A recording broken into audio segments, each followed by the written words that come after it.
The CBS Radio Mystery Theater presents...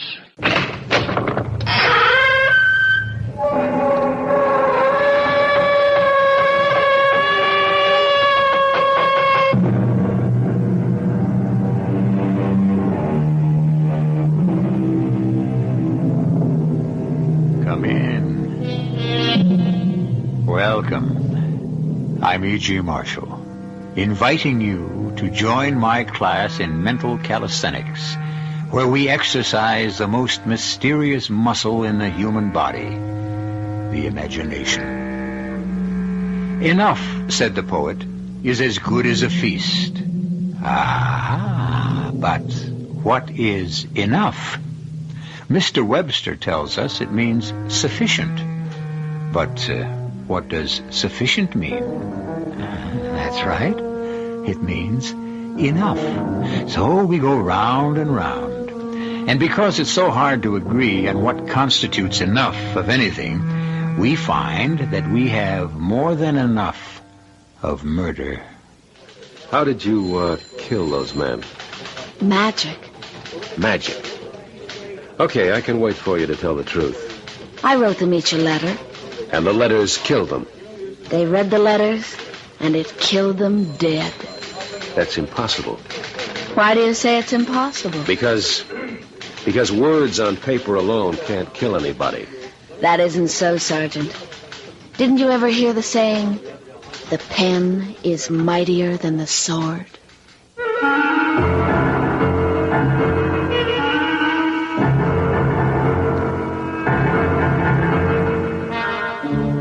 Our mystery drama, The Poisoned Pen, was written especially for the Mystery Theater by Sam Dann and stars Roberta Maxwell and Michael Tolan.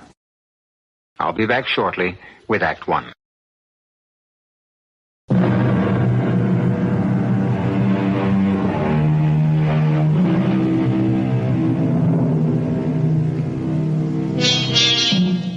Every year, New York is inundated by a bright wave of eager, anxious, would-be stars. Girls so young, so fresh, so beautiful, they can break your heart. They come here to sing, to dance, to act. In short, to make it big in the big time. And, like the waves that roll up on the beaches, they soon recede and disappear and are gone without a trace. Are they good enough? There's that word enough again. In most cases, the answer is no. But it doesn't matter. So great a multitude clamors for a place in the spotlight, and yet there is only room for so tiny a handful. Let us concern ourselves with a theatrical agent named Barney Hogarth. What's that, Fred? You didn't get your check. It's impossible. I put it in the mail last night. Don't yell at me. Your argument's with the U.S. government. Freddie, pal, I swear to you, it's in the mail and it ain't gonna bounce. Hey, Proudfoot, come in here. You sent for me, Mr. Hogarth? Oh, how many times do I have to tell you? When Fred Sinclair calls, I'm out. Now, please, Mr. Hogarth, you're shouting at me again, and it makes me so nervous. I really become ill. Is there any mail? I can't do my work. Did the mail come? Mail? Oh, well, now, let me get my thoughts together. What's that in your hand? And, this. Oh, yes, it's the mail. That one letter? It must be some actor looking for work. What do they want from me, these people? Go on, read it. Well, what are you standing for like a dummy? Now, I can only do one thing at a time, Mr. Hogarth. I came in here to ask you something. Yeah?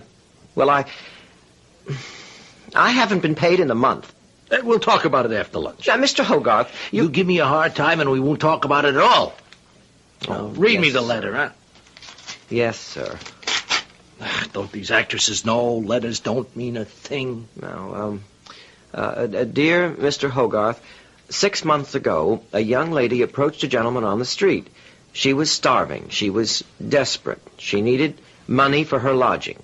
She said to the gentleman, Sir, I will do anything for $50. What is this, a gag? But this gentleman looked at her with deep compassion, and he said, Poor child, take the money and bless you. It's a crazy world. I, that girl, have come into a considerable inheritance. I'm wealthy. I wish to prove the biblical adage, cast your bread upon the waters. I wish to reward your generosity 1,000-fold. I have tried to find you. I believe you to be a Mr. Barney Hogarth. Hey, tear that thing up. If you are the man, please tell me so, and I will send you a check for $50,000. I enclose a stamped, self-addressed envelope for your convenience, signed, forever in your debt. And, that's what it says. That's what it says, huh? Yes, sir, Mr. Hogarth. And, what's the address on the envelope where I'm supposed to answer? Well, it's just a post office box number. Mr. Hogarth, is it true? Is what true? The letter. Well, what do you think? Sure, it's true. Oh, Mr. Hogarth, I knew it. I knew that beneath your very tough exterior, you had a heart of gold. I can remember like it was yesterday. This little chick comes up to me. Wait, where's a piece of paper? Let me write this down. Dear little girl, yes, I am that Barney Hogarth. Sign Barney Hogarth. Now here, put that in the envelope. Yeah, I heard her proposition. And would you believe it? I began to cry. Poor kid. I gave her the $50. I would have given her more, but I didn't have it, so go figure. No, Mr. Hogarth, you are a saint. Oh, seal it and send it. And remember, my boy, why we are put here in this world to begin with. Yes, sir. We are placed here to do good to one another. Yes, sir, I'll remember that. And if I cannot help an unfortunate brother or a starving sister, of what use can I possibly... Mr. Hogarth. You don't interrupt me. Mr. Hogarth. Oh, What's the matter? What's the matter with you? I don't know. What? I can't breathe. It's hot in here. What's the matter? The room. It's What, are you sick or something? I'm so dizzy. The room is dancing.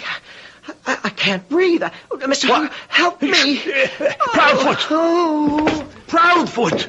Come on, kid. Proudfoot.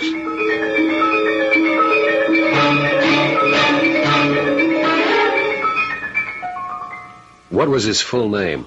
Sebastian Proudfoot. What did he do here? He ran the office for me. He's something the matter, Sergeant. Where was he from? I don't know. Somewhere in Texas, maybe. Did he have any enemies? Maybe Oklahoma, one of them places out west. Enemies? How should I know? He worked for you for 3 years. You ought to know something. What do you know about young kids today, especially in this business? They're all crazy. Who can keep track of what they do? You can't tell me anything about his private life? Listen, what is all this? I thought he died of a heart attack. He did. Then what are the cops buzzing around for? The heart attack was brought on by a poison. He was murdered. But you're kidding. I mean, who'd want to murder him? Had he been acting strangely? Well, who knows what would be strange for him? He died in your office. Like that. Out of a clear blue sky for no reason. Okay. That's all for now. He was a very nice boy. Why should anybody want to kill him? I wish to reward your generosity 1,000-fold. I have tried to find you, and I believe you to be a Mr. Joseph Carraway. If you are the man, tell me so, and I will send you a check for $50,000. I enclose a stamped, self-addressed envelope. If I'm that man. Well... Joseph? Oh, yes, my dear. I know you're quite busy. Oh, no, please come in. I was afraid I might interrupt the muse. No danger of that. She's abandoned me this morning, I fear. Oh, and the first draft was coming along so nicely, too. Where are you going? Well, I thought I'd drive downtown. Is there anything you'd like me to pick up? No, I don't think so, my dear. Oh, I could mail the letter for you. Letter? The one you just sealed. Oh, this letter. And does it need a stamp? No. It's all ready for posting. And thank you, my dear. It's addressed to a box number. No, it's just an inquiry, my darling. A literary inquiry. Well, I shall return in time for tea. And you must promise not to work too hard. I promise. There's no great rush. You still have 3 months to finish the first draft. Yes. Yes, I suppose I... Joseph, I don't like your color. You're so pale. It seems to be so hot in here. Hot? Why, the room is freezing. I can't breathe. Darling, what's wrong? The room is starting to... No, don't try to stand I up. can't breathe. The room is dancing. Joseph? Help me. Help me. Joseph!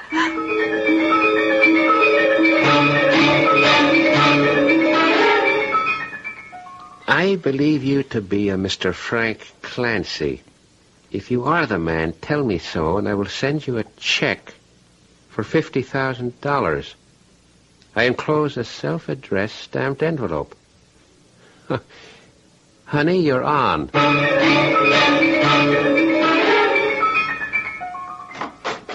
Selena. Oh. Good morning, Mama. Didn't you get into bad habits in New York? Sleep until 9:30 in the morning? Mama, everybody in New York sleeps till noon. Is that a fact? Well, I brought you your breakfast. Oh, thank you, Mama. Well, I have to fatten you up a bit. You got so skinny while you were away. You keep spoiling me like this, and I never will want to go back to New York to resume my career. How is your career coming along, Selena? That's my problem. I can't decide which career. Should I write plays or act or sing or dance? That's why I came home, to do some thinking. Well, you don't want to think so much. You just concentrate on your breakfast. Oh, I also brought you the New York paper. Oh, what's in it? What's always in a New York paper? Murder. Seems like they got a whole string of murders. No. Someone is running around poisoning people. Really? There's a Mr. Frank Clancy. Frank Clancy? Why, he owns the Rendezvous. It's the biggest nightclub in the city. Not anymore. Somebody fixed his wagon. That's awful. Then according to the paper, you got a Mr. Joseph Carraway. Joseph Carraway? Why, he's only one of the leading playwrights in New York. Well, I'm sure the worms will be thrilled to hear it. Someone poisoned him. That is terrible. And you got another one, a Mr. Sebastian Proudfoot. Who? Well, it is rather a peculiar name, Sebastian Proudfoot. Sebastian? No, he shouldn't have been poisoned. Well, honey, if you get right down to it, nobody should be poisoned. But he wasn't supposed to. What do you mean he wasn't supposed to? He's a very young fellow. He was a very young fellow. And it's a shame. Well, how would you know? Mama, I knew all those people. After all, when you pursue a career in New York, those are the people you meet. These people were all friends of yours? Of course. They were all friends of mine. I just don't understand about Sebastian Proudfoot. You see, he worked for Mr. Barney Hogarth. Barney Hogarth? Barney is the leading theatrical agent in New York. And he's the one I meant to... Well, you meant to what? Nothing, Mama. You know me. I always talk to myself. That's because you have money in the bank. It was like poor Mr. Joseph Carraway said to me before he died. Always go back to where you came from and renew your roots. Oh, well, we got plenty of roots that needs digging up in the south pasture. See you later, honey. Yes, Mama.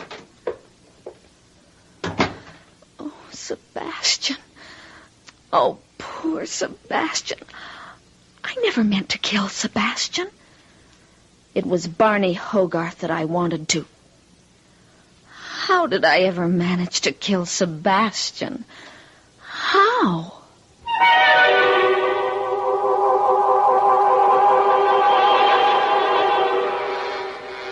That's an interesting enough question to leave you with for now.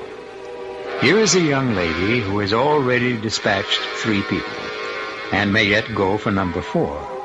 How did she do it? Oh, you should know that already. Oh, yes. I've been playing scrupulously fair with you. All the clues were right out in the open. Think about it. And I shall return in just a few moments with Act Two.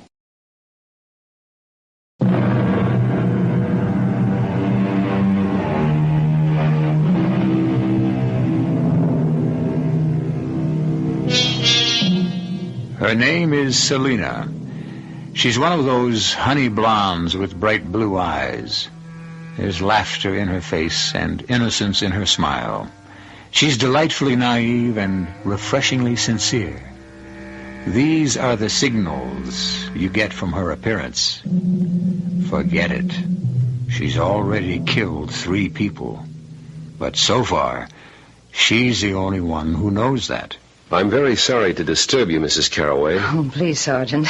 Ask me the necessary questions. First, did your husband know a Sebastian Proudfoot? Oh, I don't think so. He worked for an agent, Barney Hogarth. No, that name isn't familiar either. How about Frank Clancy? No. What does all this have to do with... Your husband and these 2 other men were killed by a poison called curare. It's a unique form of curare in that it can kill by ingestion. It's rare. They don't know much about it. It paralyzes all the motor functions. I'm sorry I had to tell you that. Oh, it's all right. Who had a motive for killing your husband, Mrs. Carraway? In these things, don't you usually suspect the wife, Sergeant Garvey? Yes. Except in this case, you'd also have to have killed 2 other people. How could Joseph have been killed? We don't know much about that poison. We don't know how it was administered or how long it needs to act. One moment he was active, busy, filled with life. And suddenly he couldn't breathe. The room began to dance, and he was dead. What was he doing? Nothing. He just finished writing a letter, and I offered to mail it for him. And he just died. Enemies. Had he ever harmed anyone? Harmed? What I'm asking, Mrs. Carraway, is anyone poorer because of him, unhappy because of him? Oh, I don't think... Mrs. Carraway, did he ever hurt anyone? No. I can say in all sincerity, he never hurt anyone.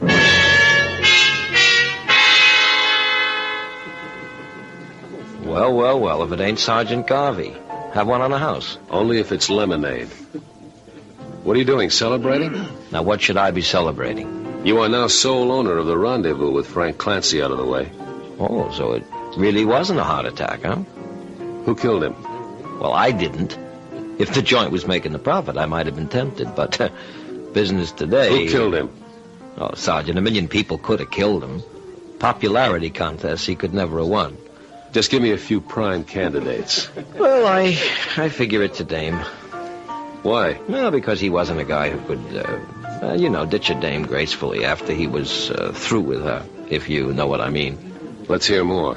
But some guys, Sergeant, when it's over, they know how to make a dame feel like she's not being tossed out. But him, I remember, it was a couple of, maybe 3 weeks ago, I come into the office, there's a dame there. She says to him, "I'll kill you, Frank." She threatened to kill him? Sure. Yeah, Frank used to lead him on, promise him a job here, singing or dancing. He made a good thing out of that. Yeah, the dames had come across, but he never would. This particular dame, who was she? You know her name? No. Could you describe her? Yeah. Yeah, let me try to remember what she looked like.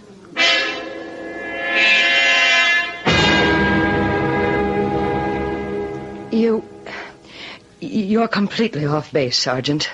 Certainly no woman would have any motive to kill Joseph. A young woman with blonde hair, blue eyes. Oh, there are millions of young women who fit that description. We have reason to believe that a young woman could have killed Frank Clancy.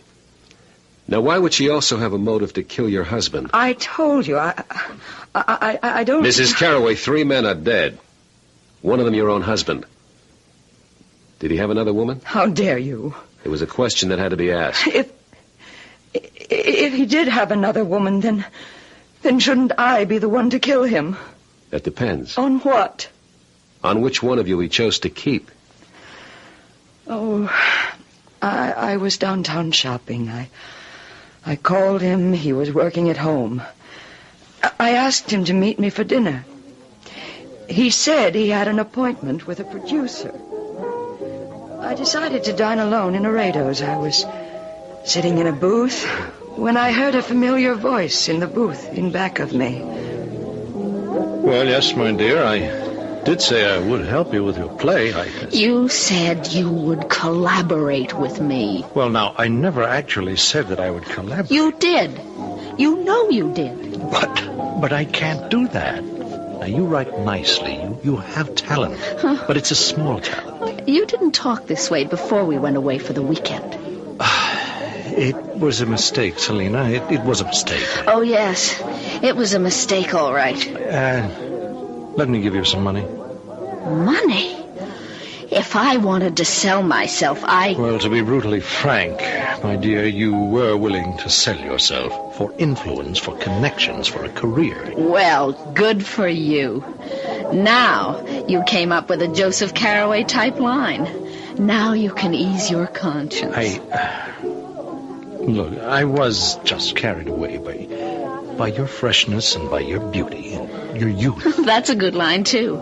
Old, but good. Selina, please, I'll do anything for you, anything within reason. But we're not going to collaborate on a play. But it's impossible. Yes, it's impossible, all right. Tell me, when did your wife find out about me? She doesn't know. Oh, yes, she does. She does. Well, I never told her. Now, I would be a fool to do that, wouldn't I? She knows there's someone else. She can sense it. You're too old for a wife and a girlfriend. She knows. And that's why you feel you have to get rid of me. Oh, that's ridiculous. No. If she wasn't wise, you'd keep leading me on. Well, don't worry about it. My darling, In a little while, you won't have to worry about anything. She got up and ran out, and he went after her. Were you able to see what she looked like? No. And her name was Selina? Yes. Selina what? I don't know. So she ran out and he ran after her. And what happened later? I don't know. I mean, between you and your husband. Nothing. Isn't that kind of, unusual? No, Sergeant. Many people just accept it. Many people simply cannot make an issue of it. They're frightened. They don't know where it will lead. Besides, I knew it was all over and that it would never happen again. So, there's a blonde-haired, blue-eyed girl named Selina.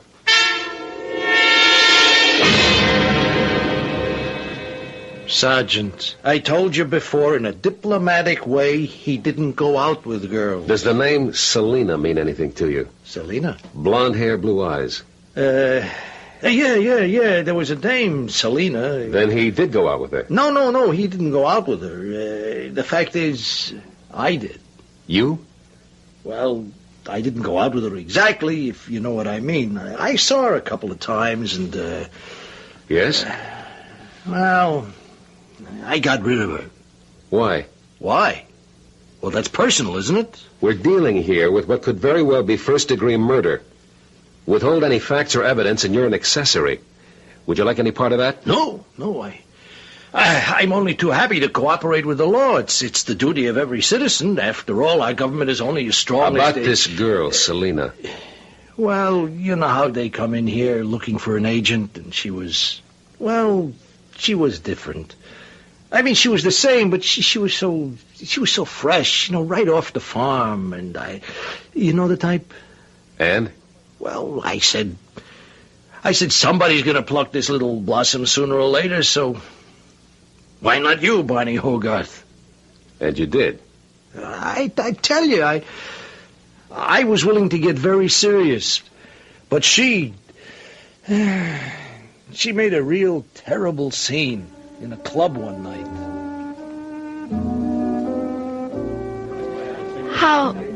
How's the part coming, Barney? The part? Oh, great. Listen, honey, where are you living now? Shouldn't I be meeting the producer? You see, I was thinking... Doesn't he want to meet me? kid like you really need somebody you need somebody to watch over you. You know, this can be an awful town for innocent young girls. If I'm going to play the lead in his new show, I would think, Selina, honey, you just leave all the thinking to me. Ain't I your agent? The only reason I bring this up is, well, you told me his name was Roderick Kendall, and the play is called No More Love. Yeah, well, And I read in the paper that Rosemary Stewart has just been signed. Oh, well, look, you don't want to believe everything you read in the papers. You've been lying to me, Barney. No! Should I tell you how I know?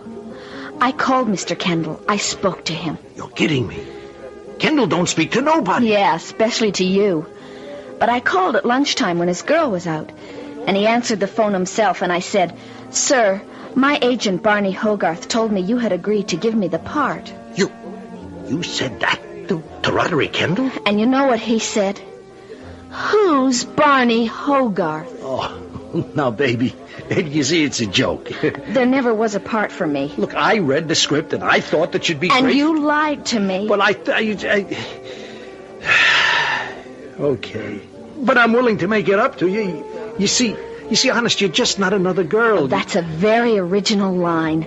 I heard it in at least 20 movies. Oh, honey, I'm willing to get you an apartment. Now, don't that prove something, huh? But you're not willing to get me in a play. I can't. Sure, because you're not big enough. No. Oh, it's because you're not good enough. What did you say? Oh, Selina, there are a million girls like you. Why didn't you tell me this before, instead of after? Because I'm no good, and this business is no good, and you go home, do you hear me? I heard that line before, too. You're gonna pay for what you did to me. But, honey, what did I do to you? Look, you don't kid me. For all those innocent eyes you've been around, You lied to me. Well, honey, that's showbiz. And I'm going to kill you. What? Oh, now, come on, don't make me laugh. You're cheap, shabby, and false. Selina, you're starting to raise your voice. You're playing the scene all wrong. I won't be able to look at myself in the mirror again until you're dead.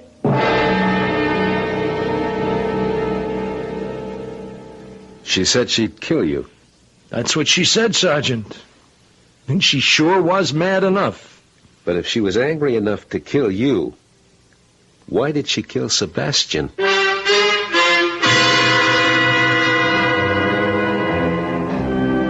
Why? The eternal why.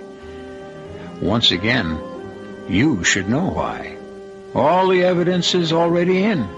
Every vital clue that Detective Sergeant Garvey is about to discover is a fact you know already.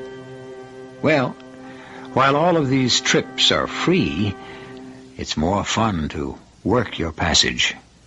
See you in just a few moments when we all embark again for the third act.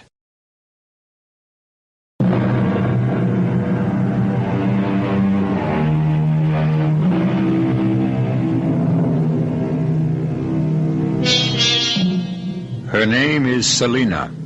She has killed 3 men. Whether or not her cause is just is not for us to decide here below. Certainly, her reasons are the oldest reasons in the world. You know what they say about women scorned, women spurned, women betrayed? Believe it. Believe everything you hear. You're aware of what happened to several men who didn't. That's right, Sergeant. If she was mad at me, why did she kill Sebastian? You took her for a ride, Mr. Hogarth. No, you gotta believe me. I was really crazy about And Frank it. Clancy took her for a ride. And so did Joseph Carraway. But Sebastian... Hey, I remember now. She even liked him. They'd sit around and chew the fat in the office like I gotta say this, like they were sisters. Well, at least we now know her full name. Selina what? Hey, I don't remember. What do you mean you don't remember? Well, she come into the office the very first time. She says, I want to be an actress. And I says, what's your name, honey? She says Selena, and I can't remember. Don't you have it written down? Yeah, well, you see, it was a long jawbreaker of a name. I think it sounded Dutch or Polish or, So I said, no, that can't be your name. We'll call you... And you see that calendar on the wall? The Jenkins photographers? Selena Jenkins. But her real name? Jenkins kind of fitted her, nice country girl sound. Where was she from? Well, it had to be a small town. Where? I never asked her. She said something about Pennsylvania or Ohio, maybe Indiana. Try to think. What's the difference? Once you cross the Hudson River, it all looks like Bridgeport anyhow. So, we have no way of knowing her real name or where she comes from. Now, look, I have to ask you to recall every circumstance surrounding the death of Sebastian, every detail. Mm-hmm. You called him into your office. Yeah, Why? It had to do with not letting certain calls go through, and and he'd also brought in the mail, yeah. So, he placed the mail on your desk, and then turned to leave? No. It was only one letter. He read it to me. And then he died? Yeah, just about. Now, the letter needed an answer, so I wrote it. And this is kind of personal. I give it to him to mail, and then, as he's gone out, it happened. Just like that.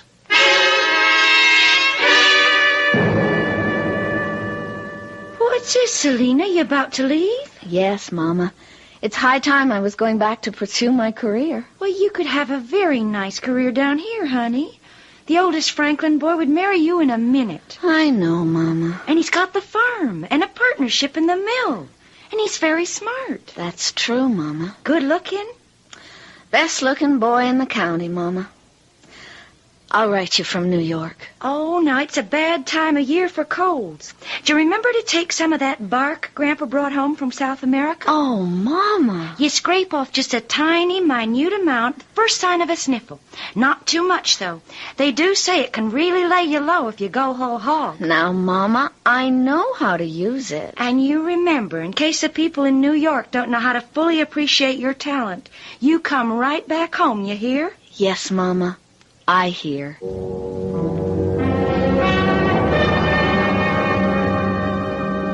I'm sorry to bother you again, Mrs. Carroway. Can I help in any way, Sergeant? The girl Selena figures prominently in all three deaths. She could have placed the poison somewhere in Mr. Hogarth's office, and poor Sebastian was killed by mistake. I spoke with the late Mr. Clancy's associate, who says the way people come and go at the club, it wouldn't have been difficult for her to get in there. Are you saying she could have come in here to plant the poison? Yes. Well, I hesitate to advise you in your own trade, Sergeant, but isn't that a rather haphazard method? Yeah, it bothers me, too. It backfired, obviously, in Mr. Hogarth's case, and killed that poor Sebastian. Well, we know they died of poison. Poison has to be administered somehow and somewhere. Look, tell me the exact circumstances surrounding your husband's death. Well, it was very simple and direct. One moment... Yes, I know. You came into the room. You said you were going downtown. He was writing a letter. Well, he had just finished the letter. It was ready to be mailed. I took it from him. Wait a minute. You took a letter from him to drop in the mail? Yes. So did Sebastian. He took a letter from Hogarth. No, but that's no good, because if there's anything to that, you're the one who should be dead. I beg your pardon? The letter he gave you, what happened to it? Well, when he had the attack, I dropped it on the floor of his study, and it should still be there. Yes, here, right near the desk. You never moved a thing. It's addressed to box number 1234, 34th Street Post Office. May I open it? Well, of course. Dear Miss, I am the man, Joseph Carroway. What do you suppose this means? I don't know. Is there anything on his desk that could lead us to an answer? Well, I haven't been able to bring myself to go through his papers. Could you do it now? Well, I'll have to eventually. Yes, I'll do it now. And if there's anything that might be important... I understand, Sergeant. I understand.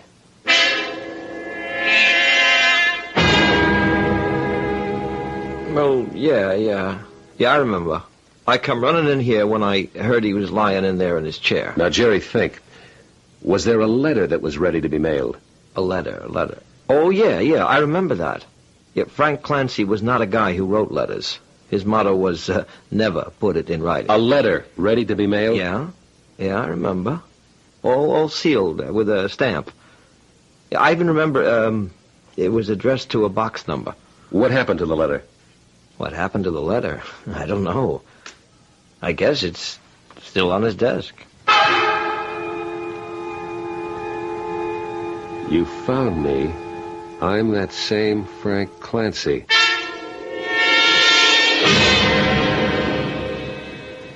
Barney, there was a letter you addressed to a box number. You'd just written it. You gave it to Sebastian Proudfoot to mail. Where's the letter? The letter? I mailed it. You mailed it? Well, it was a personal thing, you know. What did the letter say? Look, this doesn't have anything to do with... Did it say, I am the same Barney Hogarth? How do you know? Okay, Mr. Hogarth. Who did you send the letter to? I don't know. 2 other men wrote letters identifying themselves to somebody. Now, what kind of hustle was being worked here? Hustle? Yeah. Now that you lay it out, it does sound like a hustle. But what could she hope to gain by it? She? Yeah, if it really is a dame. Look here, I got a letter in the mail. Hey, read it. If you are that man, please tell me so. I will send you a check for $50,000. I enclose a stamped, self-addressed envelope for your convenience. Signed forever in your debt. Word for word, that's the letter that Frank Clancy and Barney Hogarth each received. But what's the purpose of it? The post office box doesn't even exist. What does that mean? It means that whoever sent that letter didn't really care about getting an answer. Well, then why enclose a stamped, self-addressed envelope? Why? So that... Sergeant? Sergeant, is something the matter? Is it possible? Can it be that simple? Well, I'm afraid I don't understand you, Sergeant. Mrs. Carraway, you've been of the greatest help. Now I'm sure I know how your husband and those other 2 men died. But what are you saying, Sergeant? It was a mistake. The killer didn't want Sebastian. She wanted you. The killer? Selina. But Selina wouldn't... But I mean, she's such a pretty little thing. So's a coral snake. But I don't even know where we can find her. I do. Where? Right here. Here? She'll be back. She has to be back. She missed you. She'll come back and make sure of you. What do you mean? How would you... She'll have to do it soon, too. So my advice to you is don't leave the office. What do you mean, don't leave? Live here, sleep here. Eat all your meals at a restaurant. But I can't... And I'll be here with you. I want to wait for her. Well, what makes you think that I'm your new assistant. Are you crazy? You couldn't fool anybody. You look exactly like a cop. I'll just have to do the best I can. But I'm not letting you out of my sight.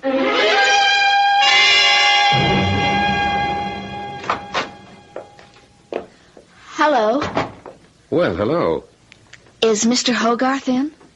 That depends. Who wants to see him? Selina Jenkins. Selina. Won't you sit down, Miss Jenkins? Thank you.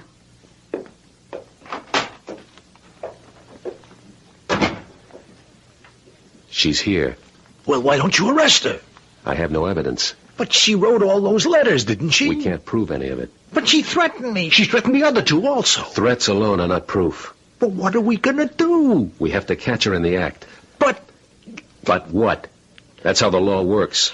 You can't arrest someone before they commit a crime. But she's already committed 3 murders. We can't prove those yet. We hope to prove yours. Mine? The coffee pot's out near my desk. Now I'm going back out there. You mean she's alone out there? Don't worry. But suppose she has a gun. Did you ever think of that? She doesn't use guns. She's got this poison thing down pat. It works. Now, I came in here to give her a chance to doctor the coffee. Oh, I hope you know what you're doing. If you knew what you were doing originally, I wouldn't have to be here in the first place. Mr. Hogarth is tied up just now, but he asked you to wait. He's angry with me, I know.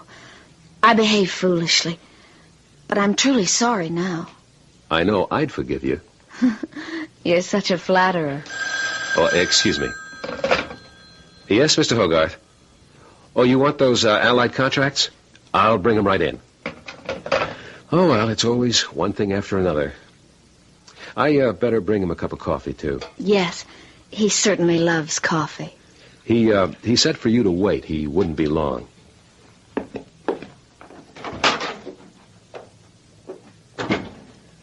Well, did she or didn't she? This coffee goes to the lab. If it has poison in it, we've got her.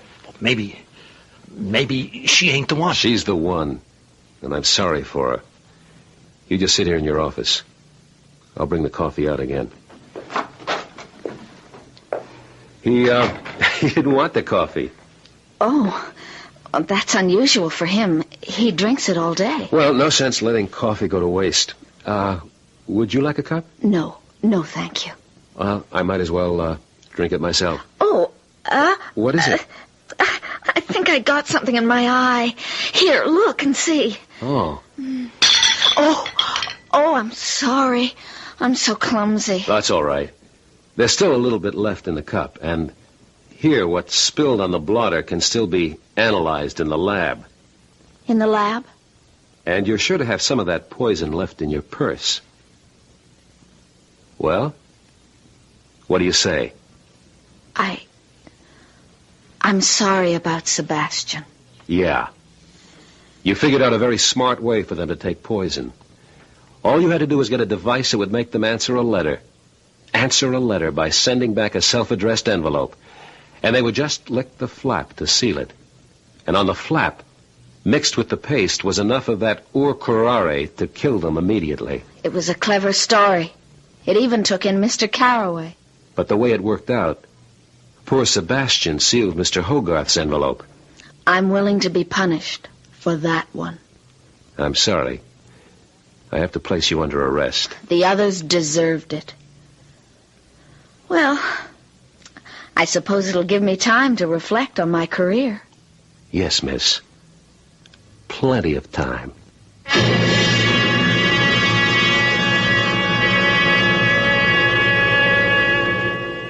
Not as much as you might imagine. There were women on that jury, and her story must have touched a universal chord of sisterhood. Anyway, she'll come out still relatively young and still beautiful. So if she should ask you to help further her career, be discreet and be here, for I shall be back shortly.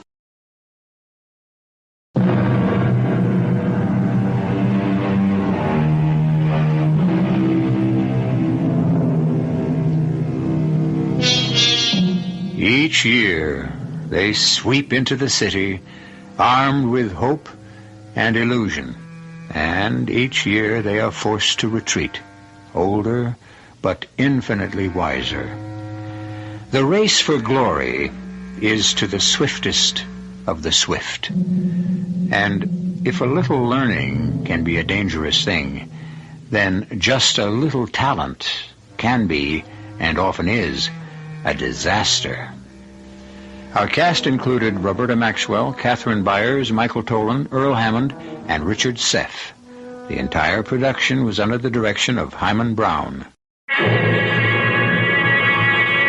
And now, a preview of our next tale. What comes after, Joe? After what? After we've, packed it in? Nobody knows, Harry. I know. Oh, Harry. I'm going to go on, Joe. I am. Somehow, somewhere, Harry Cantor is going to go on. This is E.G. Marshall inviting you to return to our Mystery Theater for another adventure in the macabre. Until next time, pleasant dreams.